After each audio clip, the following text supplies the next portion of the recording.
And here... Thank you. And here with us is Patrick Hilsman, journalist, researcher and documentary filmmaker with a focus on international conflicts, so weapons trafficking, and of course our expert on Middle East. Good evening, Patrick. Thanks so much for having me.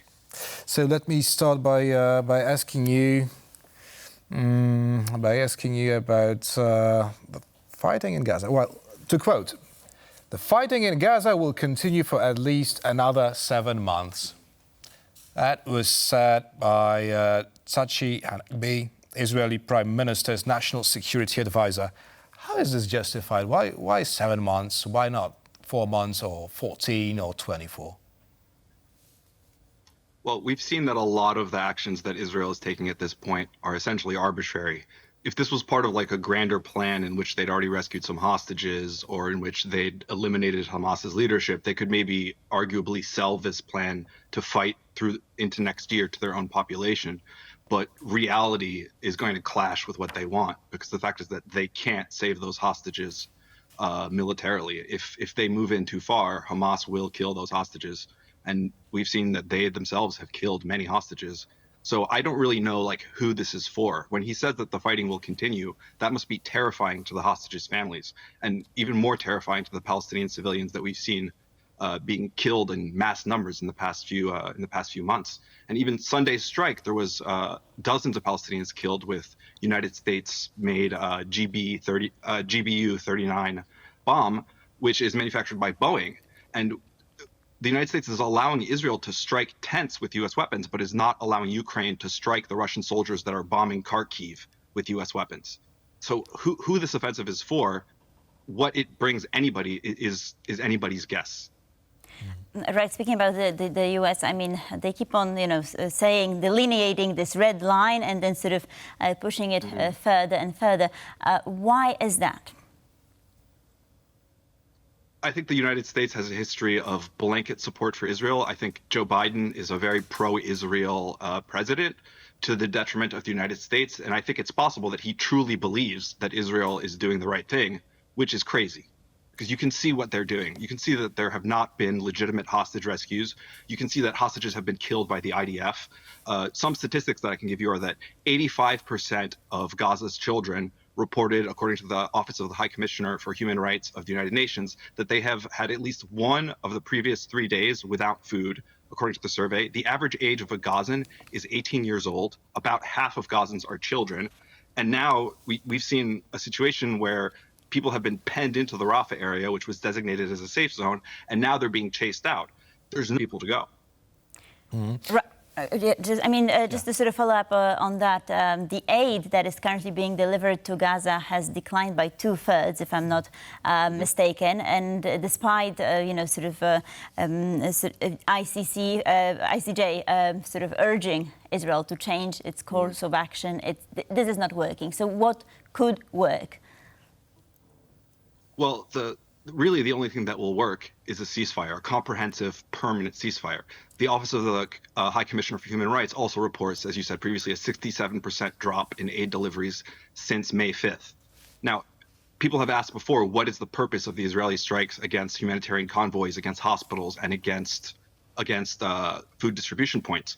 This is the purpose. It's to starve the population out. And multiple human rights organizations and humanitarian organizations are reporting that they're not able to operate even in Rafah, which was supposed to be the area that they're able to get into. It was designated sort of as a safe zone prior by the IDF.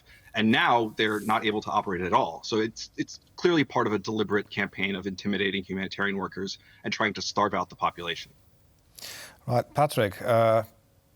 Today, news broke out that Israeli War Cabinet Minister Benny Gantz wants to dissolve the Knesset, that's the Israeli parliament, and is calling for early election.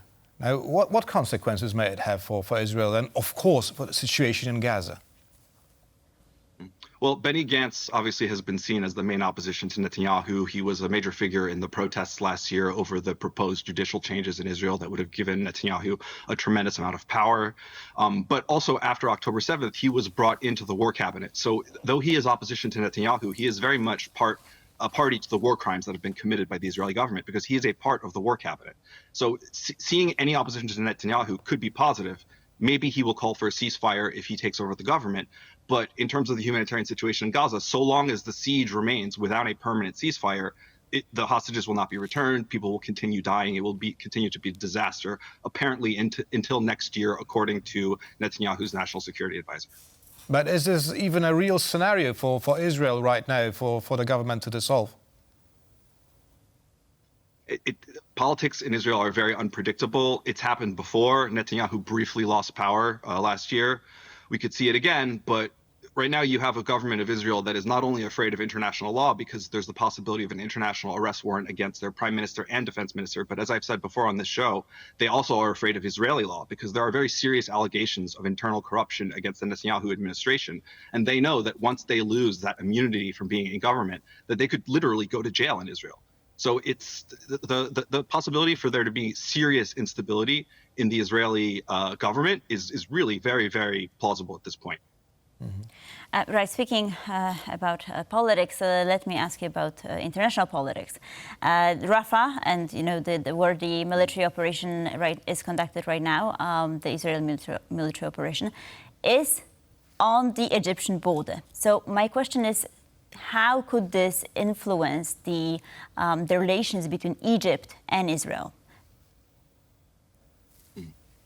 I think that in terms of rhetoric, the Egyptian government will probably continue to condemn Israel in the public forum. But the reality is that the Egyptian government, which is led by General Abdel Fattah al-Sisi, has a long history of collaboration with Israel.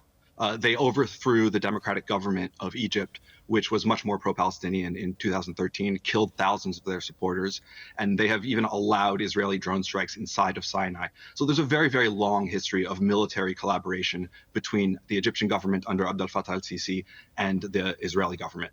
And on top of it, you see the Egyptian government is blocking off Gaza. I mean, they're not letting people leave, which is, they're clearly a party to the genocide that's going on there. They're just not the ones that are doing the actual bombing. Mm. Patrick, you said that U.S. President supports Israel no matter what, and yet the U.S. is pressuring on Tel Aviv to present some sort of a long-term plan for Gaza. Now, is there any plan at all after the military operation in the Gaza Strip? We've already seen Israeli soldiers getting assaulted in the north of Gaza very frequently. They've taken hundreds of casualties in what they call this military operation. So in terms of actually ending this war, rolling it up, there's no end in sight. Mm-hmm.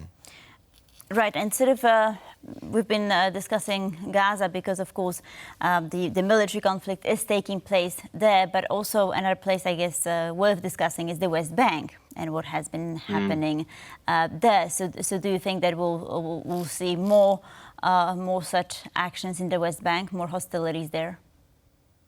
Yeah, well, since October 7th in the West Bank, there are settler groups that have a long history of what they call price tag attacks against Palestinian communities, which is whenever there's a terrorist attack or when there's something that they perceive as hostile to them, they'll randomly go into Palestinian villages and burn homes and put racist graffiti. This is very typical. And the military, instead of doing their job, which is to intervene against these people, frequently just stands by while they destroy Palestinian crops, while they kill Palestinians, destroy Palestinian homes.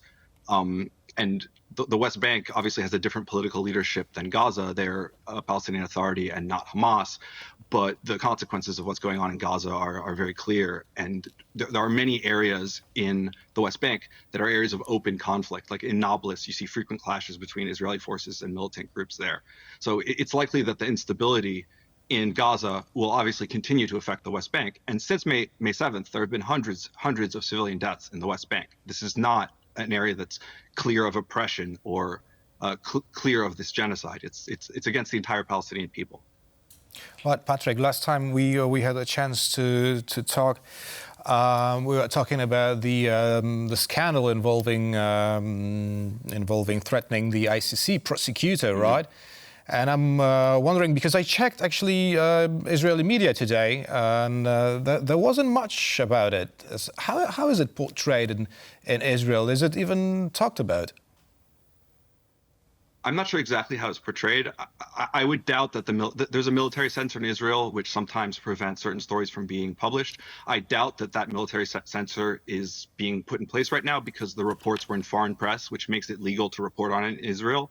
But I think that there's a culture of rejecting international law within Israel, and a lot of the international treaties that you've seen, banning cluster munitions, acknowledging the authority of the ICC, Israel is not a party to. So they've rejected a lot of international treaties that acknowledge international organizations. So the lack of interest in the fact that the head of Mossad, the former head of Mossad, threatened an ICC prosecutor is not really surprising, because in general the political culture supports the occupation, rejects international law. Right, let me just follow up on that, because I believe that perhaps it works both ways, and because I saw an interview with Mohammed Shtayyeh, former prime minister in the government of Mahmoud Abbas, and he was asked if, for instance, some of the Hamas leaders, let's say Ismail Haniyeh, was on the territory that he was controlling, would he arrest him, right, on behalf of the ICC? Of course, we have to still say that there are no arrest warrants. There's only an application for a possible arrest. But he said he was really trying to evade the answer. So I wonder if it doesn't work both ways, this kind of strange approach to international law, right, and implementing it. There are cases where it doesn't work both ways. It's clear that Hamas has committed crimes against humanity, so they obviously don't want to turn over their people to the International Criminal Court. But at the same time, you do see, like, a lot of people that are supporting Palestine greatly celebrating the fact that international law appears as though it's going to be applied fairly in this case. So clearly there's an element of hypocrisy on both sides. Obviously, Palestinian Authority officials are not going to want to turn over suspects to an international court while they're occupied. But generally speaking, I think that Palestinian people that support Palestine are seeing the ICC warrants, including the ICC warrants against Hamas, as a positive thing. You don't see a lot of outrage from Western supporters, at least, of Palestinian peace, being outraged at the fact that there's an arrest warrant for the leaders of Hamas, that there's a potential arrest warrant for the leaders of Hamas. People are more or less celebrating the fact that these crimes against humanity on all sides are being acknowledged, and that international law might be applied fairly. Right, but on the other hand, they don't want to see them, Hamas leaders put on the same footing as the Israelis, and then the Israelis don't want, so it's Patrick Hilsman. Complicated. Thank you, sir.